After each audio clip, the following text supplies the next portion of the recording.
Welcome to By-The-Bywater, a podcast on the Megaphonic Network. I'm Ned Raggett. I'm Oriana Schwint. I'm Jared Pekacek. And we're here to talk about all things J.R.R. Tolkien, his work, his inspirations and impact, creative interpretations in other media, languages, lore, rip-offs, parodies, anything we think is interesting. Thanks for joining us.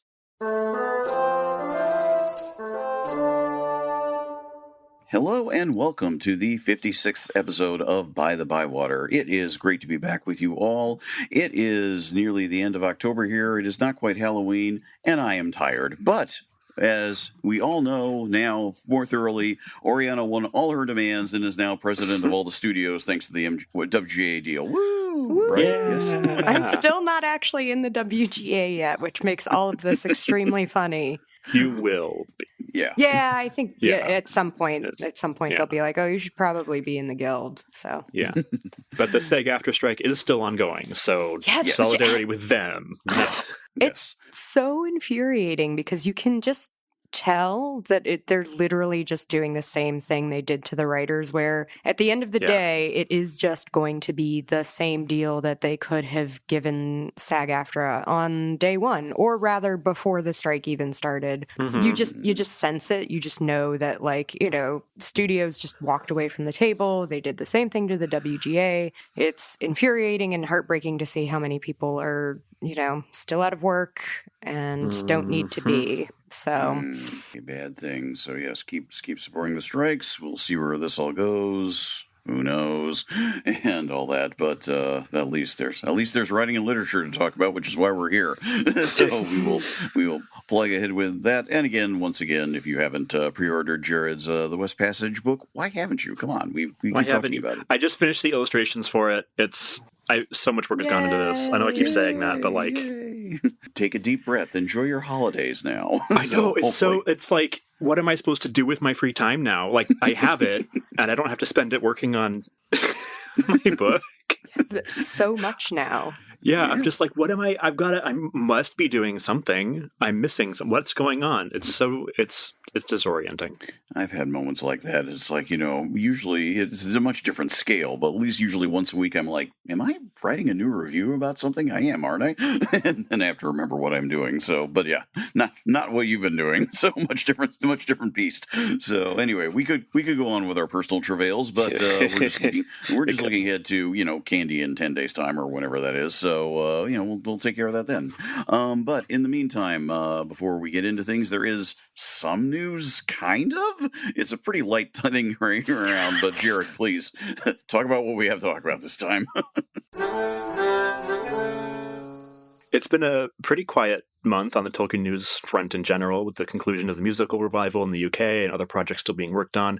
But to catch up on a previous bit of news, the new edition of the Letters of J.R.R. Tolkien is due for release on November 14th, containing 150 letters that were not in the earlier edition. No word yet on what these letters fully entail, as some have been shared before in scholarship, or if they're actually going to reorder the entire collection or not, but we'll all find out soon enough. Meantime, a new biography on Tolkien's Catholicism, Tolkien's Faith, by Holly Ordway has recently been released. From what we can tell, the book is probably very tradcath, as it were, but it is an aspect of his life and work that can't be ignored either, and more research on that front can be clarifying. On a more side note, a recent piece in Bandcamp Daily focused on the musical work of electronic composer Jim Kirkwood, whose first albums were explicitly inspired by Tolkien's legendarium, while in a bit of acknowledging the Halloween season here, Morwith Clark, aka Galadriel from the Rings of Power series, who did a fantastic job in the incredibly unsettling UK horror film Saint Maud from 2019, is co-starring with Matt Smith in a forthcoming UK folk horror release, Starve Acre, which sounds incredibly promising. Seriously, check out Saint Maud. It's very good. I'm so sorry, but I am too much of a baby for Saint Maud, I think. It's scary, but it's not. It's much more like psychological horror. Right. That's yeah. the It's worst not- kind for me. Oh, okay. Well, Is okay. it? Well, never mind that. Well, okay. Is it sort of, because people were like, Midsommar, you know, is a horror movie, but I watched it and was like, this is not scary. This is amazing. Is it more on the Midsommar side of things? Or more on the like Hereditary side of things? I think closer to Hereditary, but Okay. not as far in that direction. It's a lot more like one-person character study and like why is her life the way it is, and Right. what are the consequences of her life being the way it is for the people around her. It's not a gross out movie either, so it's No. Yeah. It has genuinely one of the best endings I've ever seen Yes. in a movie. Okay. Yeah, the entire movie has to happen for that ending to land, and the ending transforms the entire movie. It is something that it's you think you know where you're going, and boy, do you not. So that's I will say no more. But that was a heck of an ending, and to say any more would just give it away. But we'll just end it there. But the whole movie is worth, and it reconfirms that yes, Morphin Clark can act and can do things, and she was easily one of the highlights of Rings of Power. So I'm interested. One of the only highlights of Rings of Power. Sophia Novete, let's not forget her. Yes. So let's see. So, so see her up against Matt Smith, geek crossover. But more interestingly, that sounds like the kind of film totally up my alley too. So we will see. So yeah, otherwise not much to report about. So we'll see where everything goes on that front. Hey, when your author has been passed away for 50 years, at a certain point there will be lulls, and we're about them. Simply put. So his output has decreased somewhat. Yeah. Regular, the famed regular output during his lifetime too. Yes, exactly. Truly a more active author when he was dead, which is hard to say, but absolutely true. Oh my God. Anyway, that aside, there is actually stuff to talk about, so let's just get into that with the main topic, and it is Oriana's turn this time. So please do the thing.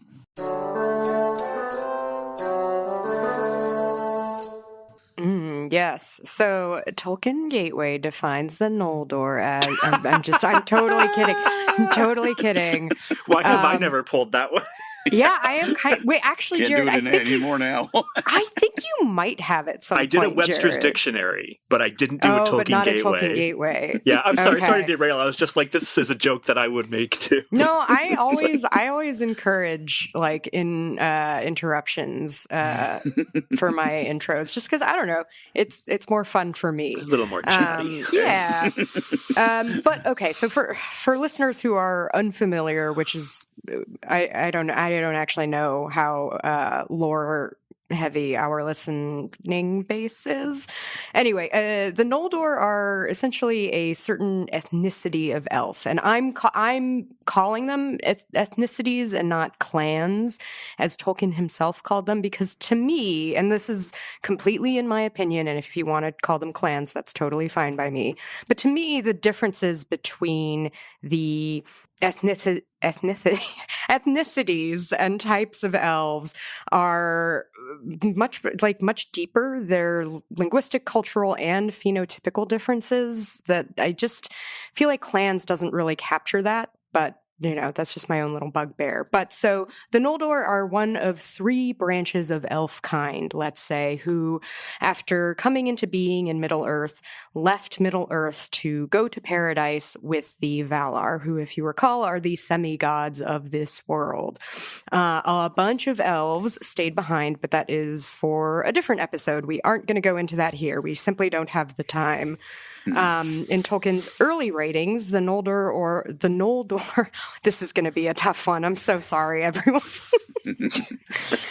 The Noldor are called gnomes, which by the time he was writing Lord of the Rings, he realized that was a word that had become too associated with little gremlin-y creatures instead of the original Greek root, which signified knowledge, thought, wisdom, etc. So these guys, the Noldor, are the Deep-elves, as contrasted with the Sea Elves and the Light Elves, which are the other 2 kinds, the Teleri and the Vanyar. I am not going to give a whole rundown of the Silmarillion here, which is essentially the story of the Noldor. But you should get yourself Andy Serkis's audiobook version if you want all of the details. Now, I will give like a very basic story here, which is, so the Noldor get to paradise. They love making stuff. They just absolutely love it. Jewels, metals, writing systems, and eventually weapons and armor for reasons that will become clear shortly. So after the great enemy Morgoth steals the Noldor ruling family's very special jewels, most of them leave Paradise to go back to Middle-earth to get the jewels back, and also, though, to have a level of freedom and autonomy that they think they don't have in Paradise. Galadriel, who is one of the Noldor, she, for example, doesn't particularly like her uncle who made the jewels and is like on a crusade to get them back. She doesn't care that much about that, but she does want to go and have a kingdom of her own. So in order to get, there's a big ocean between Paradise and Middle-earth, and in order to get back across that ocean, some of the Noldor kill a bunch of their the sea elves, who some of them are related to, who are boat makers, because these guys, they don't want to give the Noldor their very special boats that they'll never see again. So the Noldor, like a bunch of them, kill their kin. It's a big problem.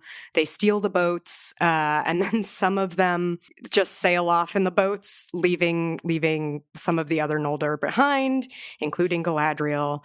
Again, we've got problems. They get to Middle-earth. There's a big war. The elves essentially lose, and they need the Valar to help them.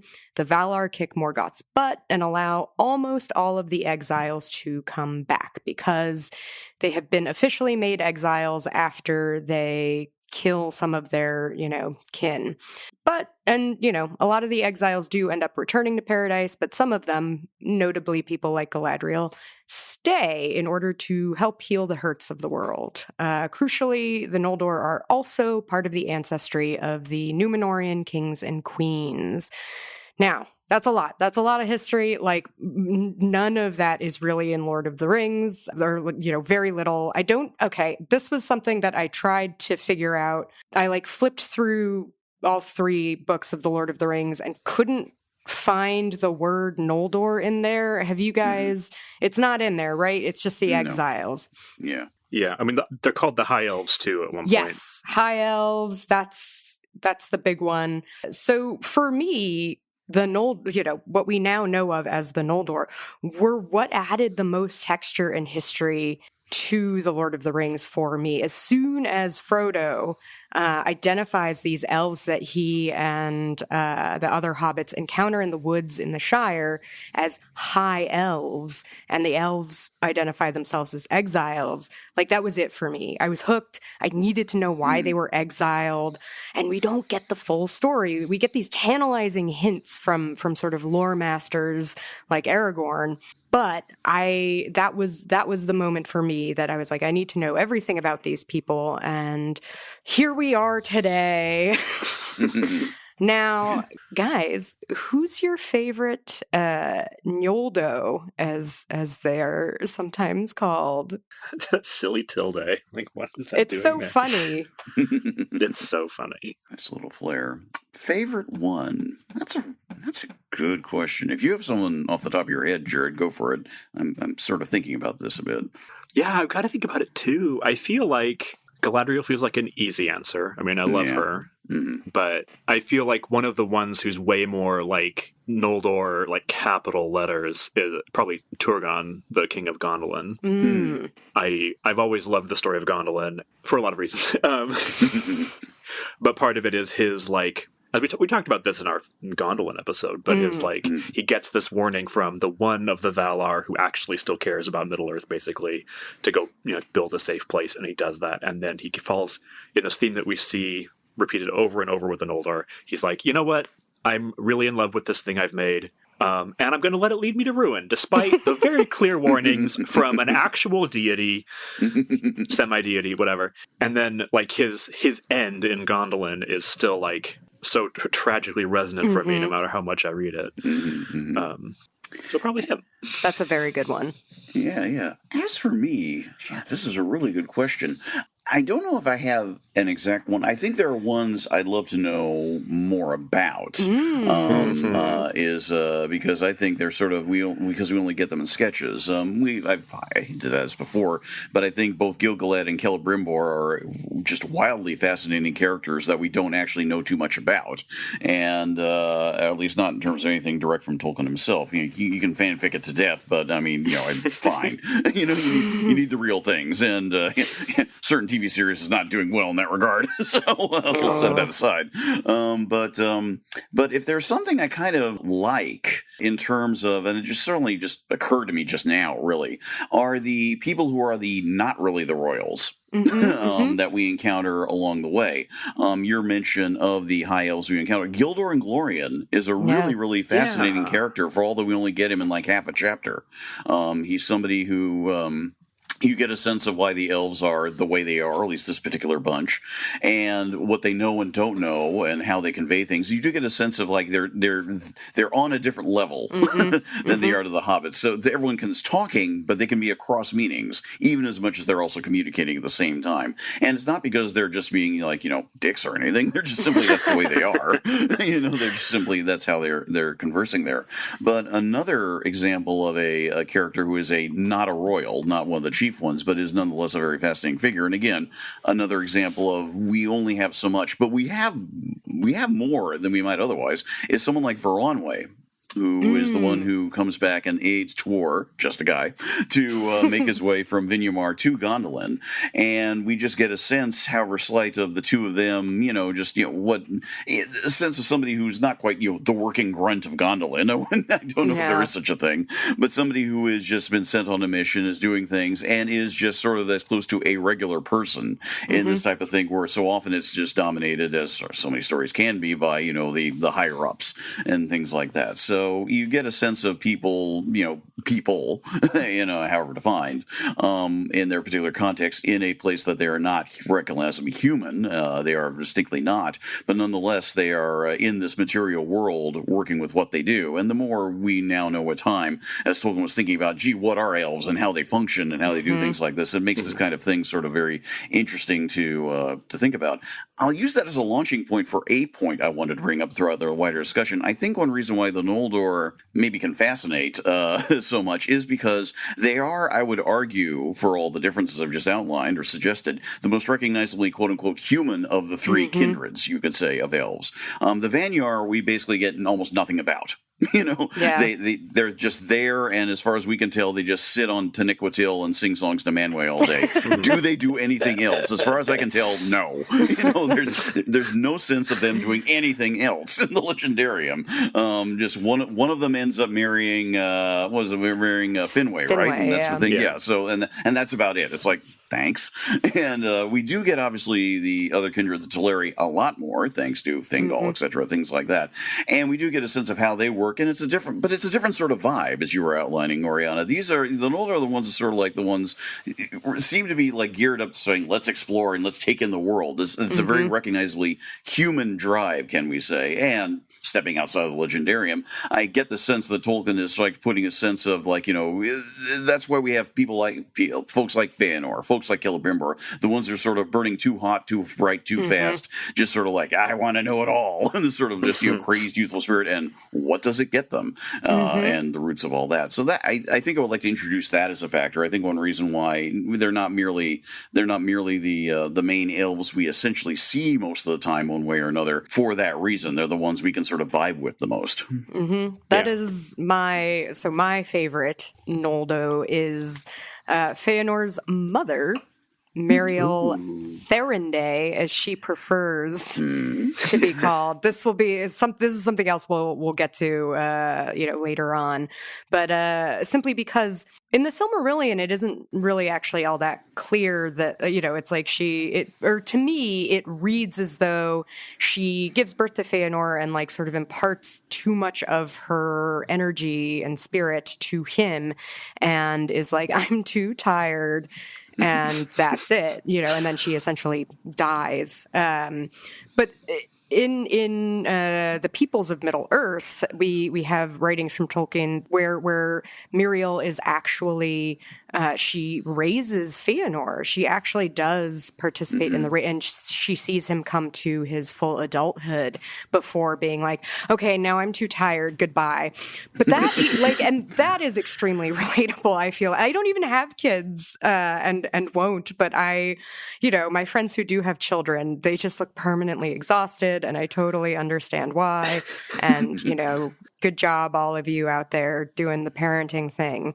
But what really gets me about Míriel Therendey is her incredible stubbornness.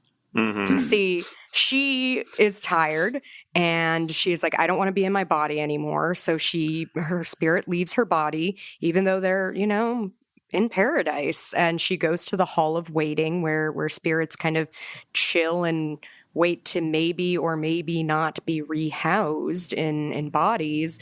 And for a very, very long time, her husband, this is like marriage is like a very sacred, special thing amongst in most cultures, but elves are only supposed to do this once. And so, Finwë is grieving. He wants his wife back. A bunch of people, including Finwë and some of the Valar themselves, go to her and are like, "Hey, how you feeling? You think you might? You ready? Let's come on back now." And she just refuses over and over and over again, despite seeing how distraught all of the people around her are at this decision. And I really appreciate that because it is so human. It's so nakedly human, this stubbornness, this to the point, she finally is like, you know what? Screw all of you. No, I'm never coming back. And so then Finwë has to give up.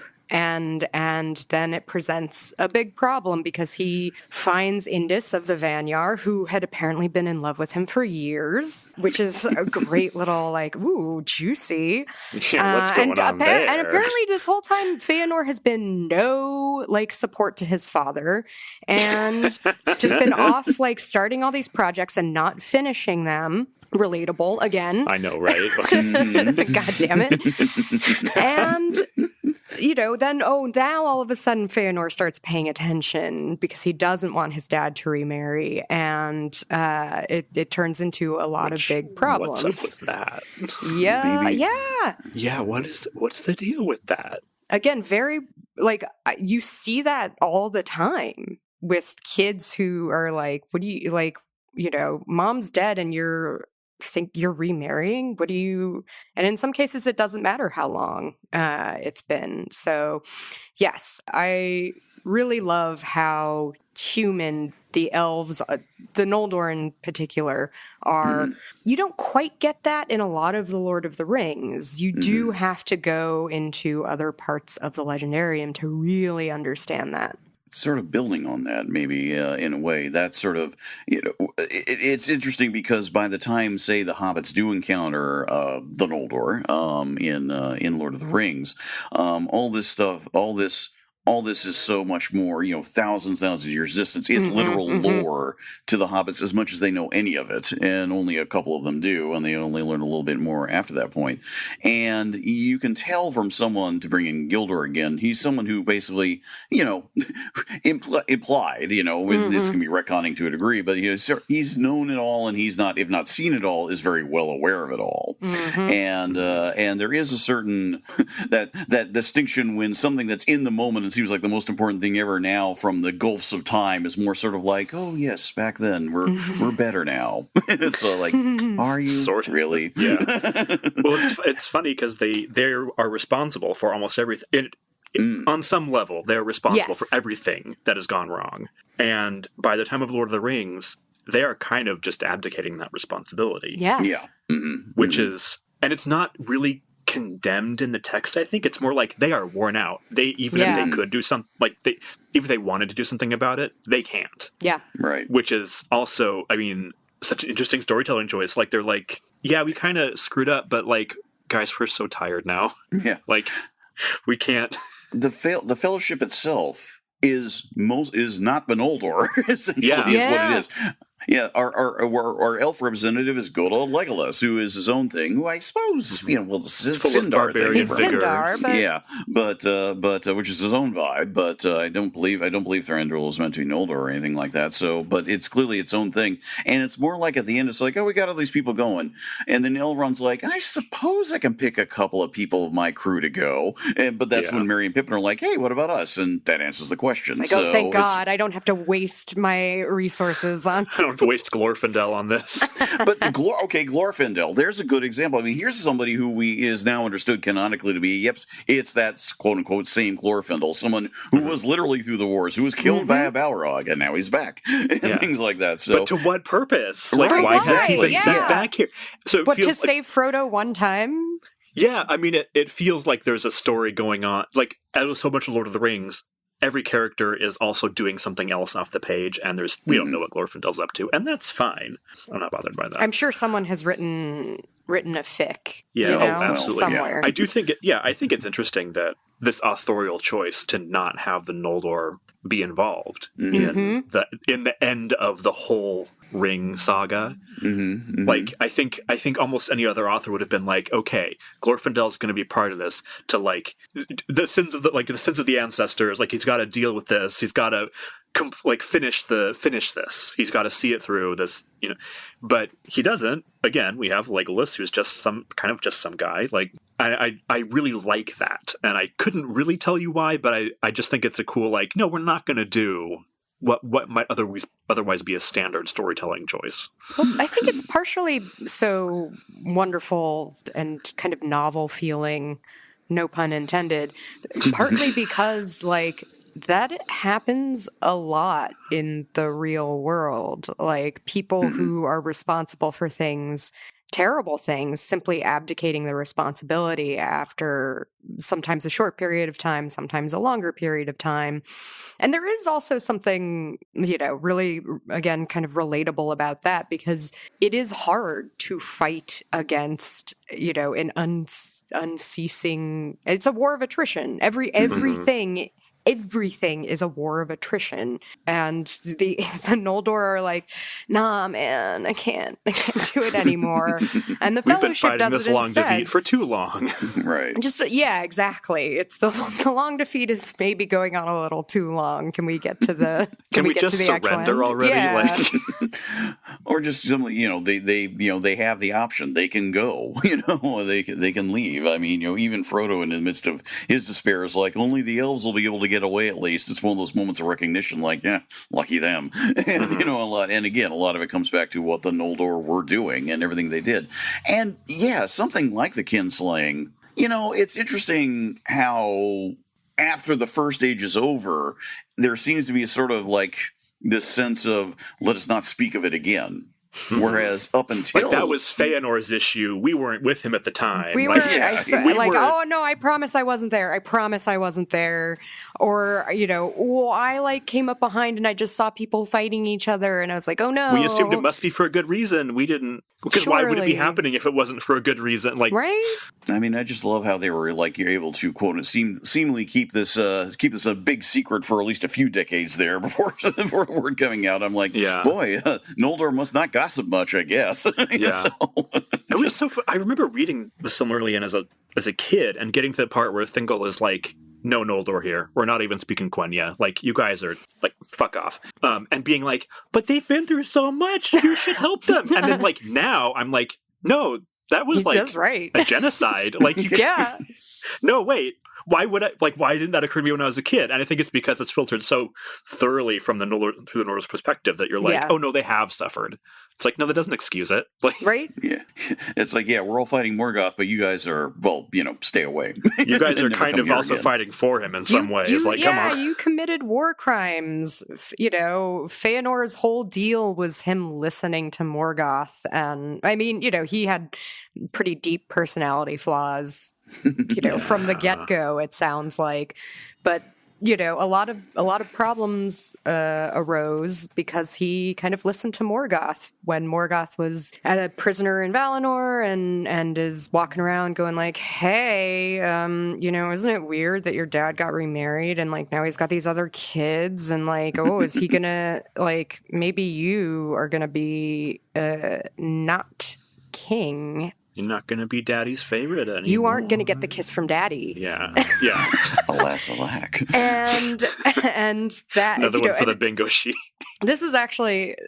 I feel like we have to talk about the shibboleth of Fëanor, because this is crazy. To set the stage a bit for our listeners who have hopefully never heard of this...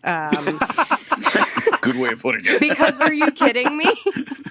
It's wonderful. It's wonderful, but like, I mean, come on. So the shibboleth of Fëanor is like an essay that is it's an essay that wants to explain why some elves use S sounds instead of th sounds, and it's explaining it from both a sort of like linguistic perspective, but weaving in very character-based reasons. And like the main reason is that Fëanor, who is the son of Míriel Therendey, who she herself like preferred to use the, like that was it. She was like, no, I'm Therendey, not Serendey, even though the Noldor were starting to use instead of the in everyday speech. Fëanor was very attached to his mom and viewed his own father starting to use the s sound as like this horrific like crime basically against his own person, and saw, he had become kind of paranoid and saw like the Valar trying to like wrest popular support away from him as sort of an influential ruler type guy of the Noldor. This is crazy. Like, it's so interesting to me because it does feel, again, it feels extremely human. Like, how dare you disrespect my mother, right? Yeah. But also wanting to control language. Yes. Which the elves do in a very elven way. We see it a lot now, where like people want to manage the way that people speak. Like, oh, you got pronouns in your bio. Like, oh, I can tell what kind of person you are. And it's not quite the same thing, but it's like that kind of policing of like, oh, you're on that side because you use the s sound. And it's, okay, dude, like, it's not that big a deal. Well, this is going to sound like a strange comparison, or is it? But you really get a sense of, like, of a fair amount of the Noldor, especially in Valinor thing, have a not too far removed from Silicon Valley founder's disease, where they maybe got one thing right, and think they can do everything right. Yes, and don't want to acknowledge whose help they had in the first place. So extreme, I grant. However, there is maybe on a slightly more logical point, Tolkien would recognize in this sense, applicability, not allegory, the idea that being too much in love with one's own work, which is absolutely a key thing of the Noldor right there. And this might be a sort of comparative example of it. On the one hand, you've got, in terms of the more Sindar / Teleri societies that we see, broadly spoken, there would be essentially 3 or 4. We've got Doriath, of course, in the Silmarillion days, and then in Lord of the Rings, we've got, in The Hobbit, we've essentially got the Elves of Mirkwood on the one hand, and then the somewhat more blended, but not by much, society of Lorien. And in all cases, all of them / none of them are Rivendell. Rivendell is seen to be much more like, it very much acts as like the capital in a certain way, at least in the Noldoran mind, about like, oh yeah, here's the centerpiece and then there's everyone else type thing. It's an isolated capital, but it's seen to be the place, so this is where all the lore is. This is where all the knowledge is. This is, we've got the keys to the kingdom. We get everything right here, even if it has changed and shifted over time. It was essentially initially a fortress, a refuge, and now it's the last homely house. Now it's the spot that has everything that's there. There is, of course, always on the one hand the Grey Havens, but that is literally the most shadowy thing of all. Whatever Círdan does over there is utterly unknown, frankly. It's wherever he's been doing, it's like, just here on the coast we do our boats. But that in some respects underscores it. The idea that Rivendell, and which is most explicitly Noldor thing around, because of course the other option, Eregion, is gone, long gone. Then in terms of what lands remain of Middle Earth with Beleriand gone, then that's what we see. And I think that sense of Rivendell and the remaining Noldor, it's sort of like they're the repositories. They're the ones with the stories. They're the ones with the bigger truth of it all. Whereas the other elves are just trying to live for the most part, is the best way to put it. They're just simply being is the best way to put it. It is interesting to compare it as compare and contrast Rivendell and Lorien and Mirkwood, as the Mirkwood elves are just trying to live. But Lorien and Rivendell both have purpose, and they're both founded by Noldor. And I don't know if there's a whole lot to pursue there, but I think it's like the Noldor are like, everything's gotta matter. And other elves are like, no, you can just hang out in the trees, it's fine. This vibe. Right. Yeah, it's vibe. It's hard to tell, too, because so much, yes, Rivendell is this sort of store of lore. I won't go into the lore store. It's a lore store.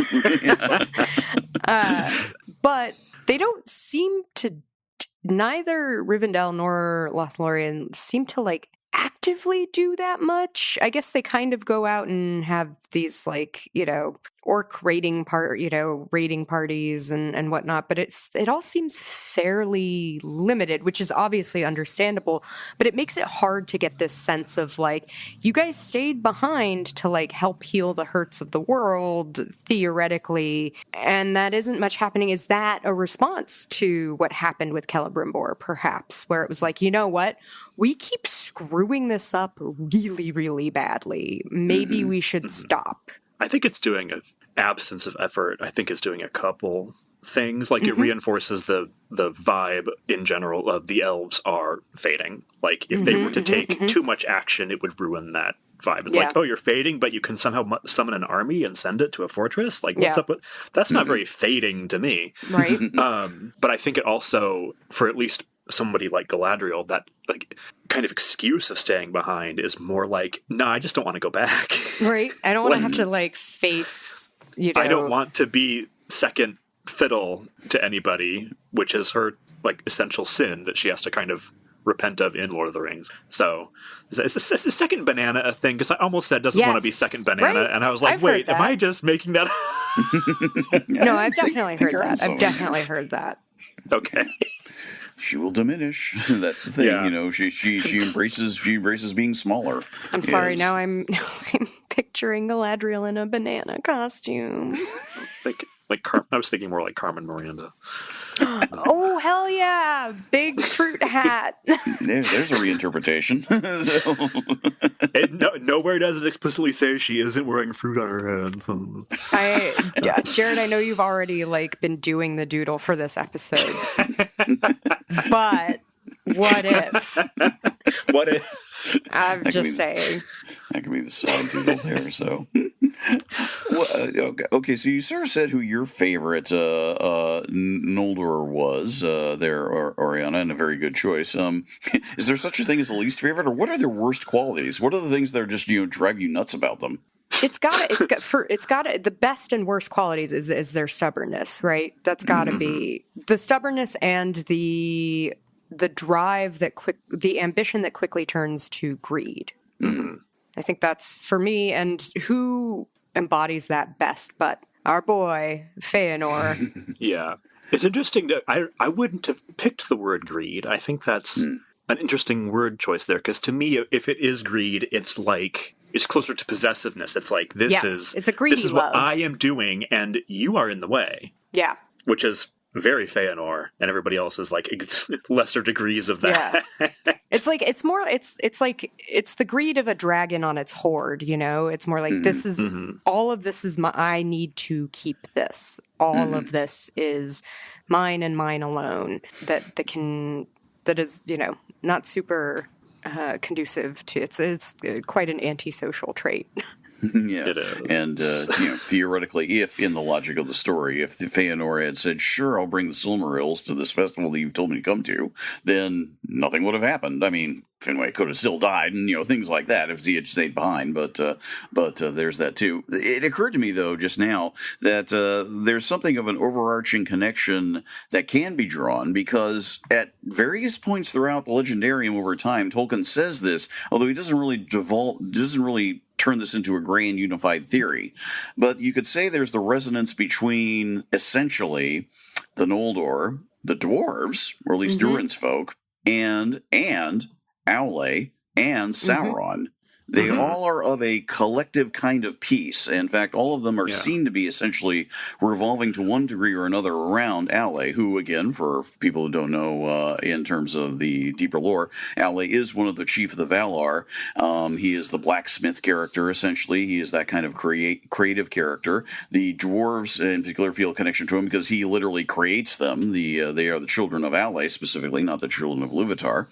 The Noldor specifically said to be like, oh yeah, totally, totally down with the whole crafting thing and all that. They lock in. And Sauron himself is said to be one of the original chief Maiar in the service of Aule before he gets seduced by Morgoth. So there is this through line through all this thing, the idea that essentially this pursuit of craft and creating in particular, because that's what Aule does, is literally a double-edged sword, I guess you want to put it that, is something that is ultimately neutral in character because it can go both ways. What are the limits? How do you define yourself against it? What are you trying to do and what are you trying to do it for and for what purpose? And I think it's interesting that Tolkien has that, because this sort of like chief meditative thread that you could say sort of like, weaves throughout the entire legendarium to one degree or another. And because these are all central forces, you could say, in what's happening. I think it is significant that Aule is the only one of these people or groups who, when called upon, gives up his creation to somebody else. Because Iluvatar is like, hey, dude, I didn't say you could make those. And Aule is like, you know what? You're right. I screwed up. Let me just kill them. Which, okay. And then it's kind of an Abraham and Isaac thing where then God is like, no. It's fine. And then you have to live with this. Yeah. But it's this kind of character test that everybody else consistently fails, where they don't want to give up the Silmarils. They don't want to give up ruling their own realm. They don't want to give up whatever. They don't want to give up their own idea of order. Yeah. So I think that kind of, I think, says a lot about the sin of the Noldor too, is that they're just not going to surrender anything. Their own goals are what matters most, and everybody else can just kind of suck it, And it is interesting how it's very specifically the oath of the sons of Fëanor and the sons of Fëanor that drives everyone and everything else. Like nobody feels like, nobody under them, for lack of a better term, feels like they can react against that. So or at least that we know of. I mean, essentially the son, when it comes to Fingolfin and Fëanor and their kids, they're the ones like, we didn't swear that oath. So their dynamic is a lot more different in that regard, although since they're caught up with everything, it's sort of like, I guess we got to back you thus, kinslaying. So, but it is interesting how that is so specifically drives the sons of Fëanor above everyone and everything else, no matter what. And anything that gets in their way is sort of like, nope, you're not overriding our first principles. It's like, first principles, buddy. Maybe you shouldn't have sworn that oath. It's always been so funny to me. They swear it like in Iluvatar's name or whatever, and at no point is he like, I don't know, you're not pinning this one on me. He never like, I know that's not how God works, like, but like he never ever is just like, no, that one's void. You're not. He's just kind of hands off. You're doing a lot of awful stuff because of this, and I'm not, like, I didn't agree to this. Yeah, but like, I don't know, God doesn't really intervene when people do terrible things in his name, so anyway. Oops. Well, maybe a smart recognition on Tolkien on how that works. People can claim things, and yet, the most he tells them is when we get the prophecy of Mandos, and he goes like, you did that? Boy, you're screwed. Yeah. So. His intervention is going, this is going to suck for you if you don't do something about it now. And they're like, then let it suck, and that's it. Yeah. I suppose you could say to their credit that Fëanor and their kids and the sons all go, like, when that gets told, it's sort of like, nope, we're going for it. It's sort of like, well, you lived up to your oath, I guess. Too bad you're destroying everything and everything you're taking with you. Well done, guys. Never question a Noldor's commitment to the bit. It's like the one son that remains. Which is it? Is it Mithras or Maglor? It's Maglor, isn't it? The one who wanders the coast and all that. Yeah. So I mean, literally, all the other ones are dead. You know, how's that for a? It's something where like they're the one oath keeper of the 8, if you count Dad, who's still around and all that, is like literally just this isolated thing. It's sort of like, you know, we never hear about him. Here's a guy who, you know, helped cause all this, fought all this, and now he's just off. You know? Well, he's also crucially the only one of them who's able to give up he throws it into the ocean. True. He throws he's the only one capable of giving it up. Right. Even Mithras says, like, I'm going to take the Silmaril to my doom in the center of the earth. But like, even at that point, it's too late, and Maglor is just like diminished to the point of nothingness, right, which has always gotten me. Like, I like him. He's the one who's the only one really who's trying to do the right thing some of the time, and it's not enough because he's not able to overlook or get over this promise. So he's got to be punished, and he just is just totally worn out by it. And that theme of wearing out that's all over the legendarium is like here poignant in a very different way from the rest of it. Yeah, the energy that you expend on creation and its individual's propensity or not to develop a greedy love over one's own creation is like, I don't want to read into, I don't want to say Tolkien felt this necessarily, like felt either of those things necessarily, but I do wonder if Tolkien did feel these things, and you know, if that was an influence on some of these choices. I would say I think surely, he did, because surely. So much of well, even some of his other creative work revolves around this idea of the thing that you love being maybe a time waste, maybe not, like Leaf by Niggle, or in I feel like it comes up in Smith of Wootton Major a little bit.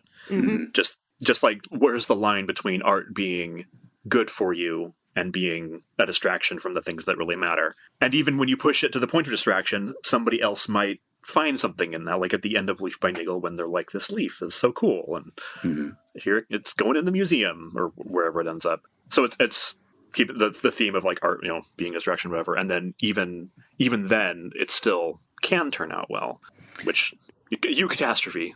Yes, as like in addition to this fear of like, is what I'm doing okay? Like this sub-creation that I engage in, is it an affront to God?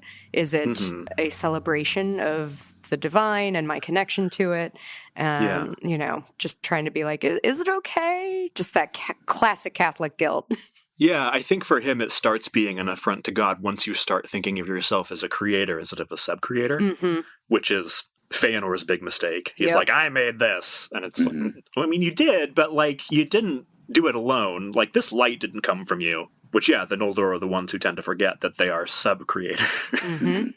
They seem to be open to teach a lot, though. That's the thing. They welcome the men when they arrive to Beleriand. They happily are sort of like, here's what we know, and things like that. So it's certainly, you know, to be a teacher, there's a certain sort of, you come to me, the expert, and things like this, or you get to show your expertise. So there is a little bit of, you know, ego boost and gloss over that factor. But it's a thing. It's a real thing.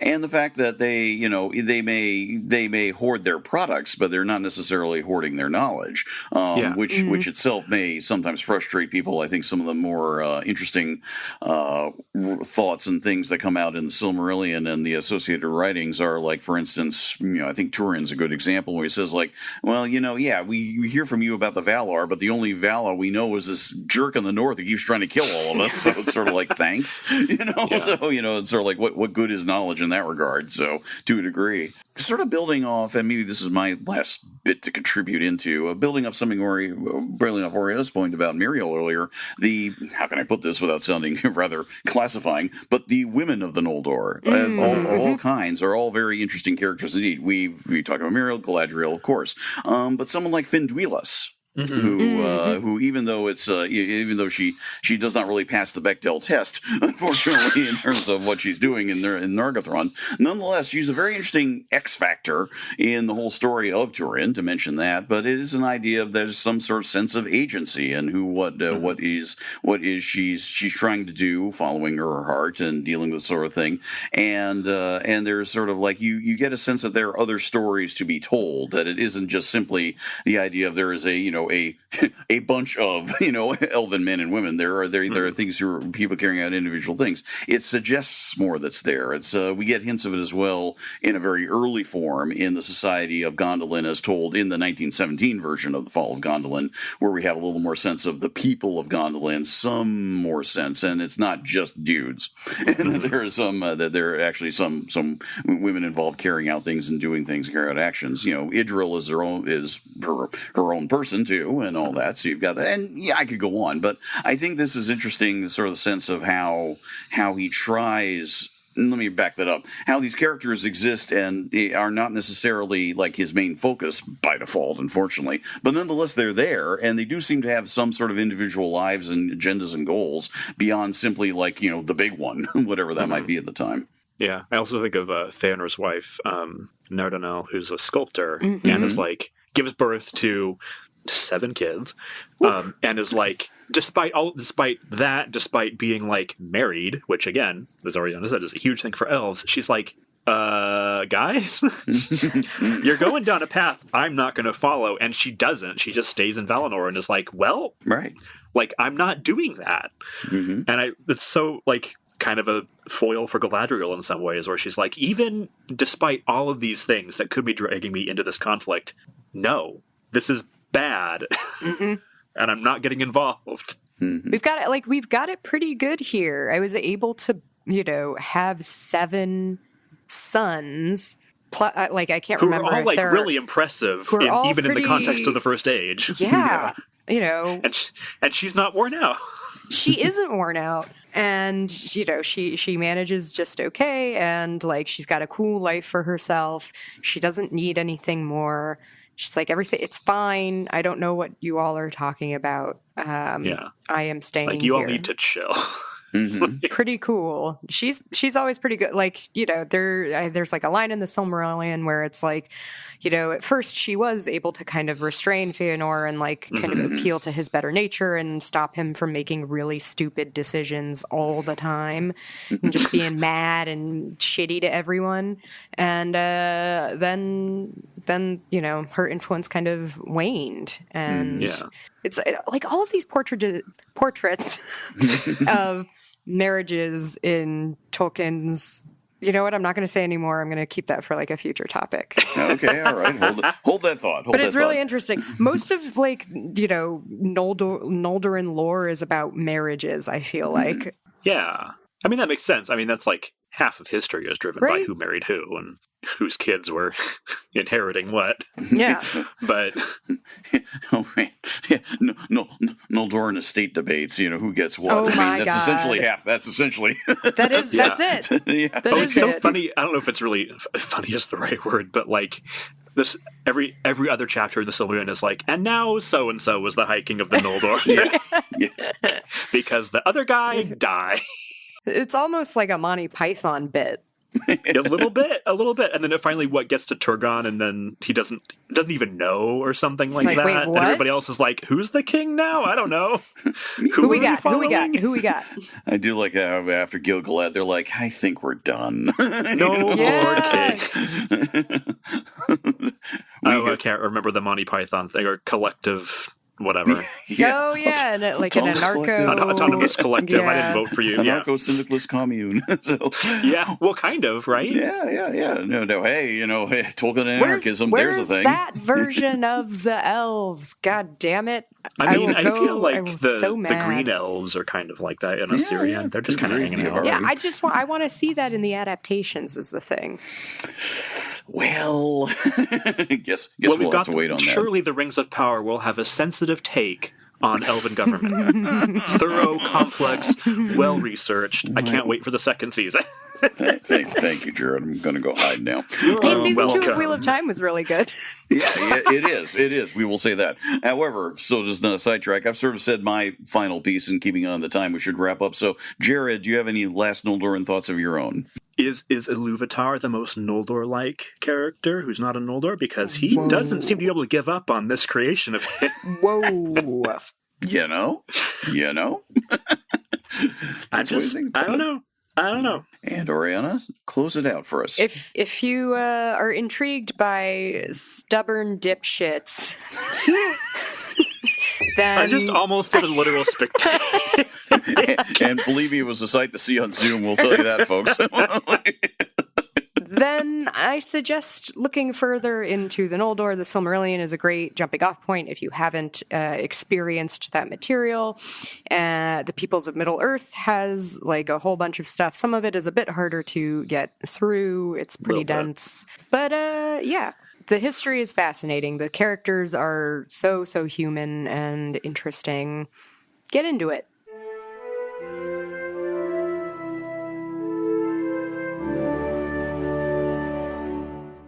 All right, time to look ahead to the next episode. Choice of topic having coming around to Jared. Hey, I wonder what we're talking about next time. We're talking about a fanfic with a very tender love scene between Maedhros and Finrod.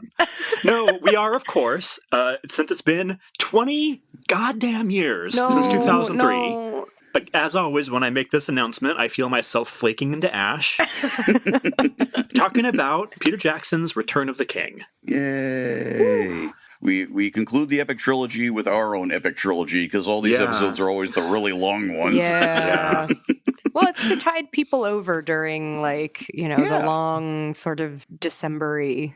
The Dark Night of the Soul and all that. Yes, getting into that. So we encourage you, as always, if you haven't, because this is the model we've been using, we will be watching the original theatrical versions. Yes, thank you. Of it.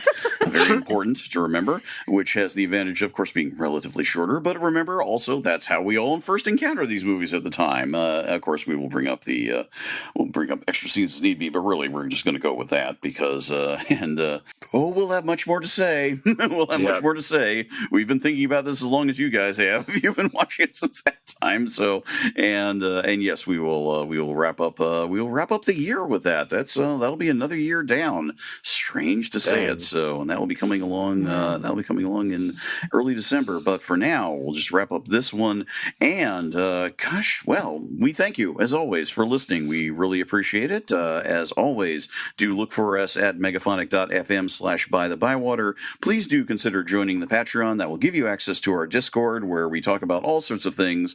These days, this involves sharing a lot of good Blue Sky memes, but there have been some good memes, and that does remind me that we are all found on Blue Sky at this point, as well as various other spots, both the show itself and us three individually, and of course, we're all in various other spots all around and online. So we always appreciate it if you want to drop us a line. Any thoughts on this and anything else? Until then, we hope that you have had, by the time this episode is out, we hope that you have had a good Halloween and then a good Thanksgiving by the time the next episode comes out. So we will talk to you all again in December, and we'll talk about that film. Until then, thanks very much.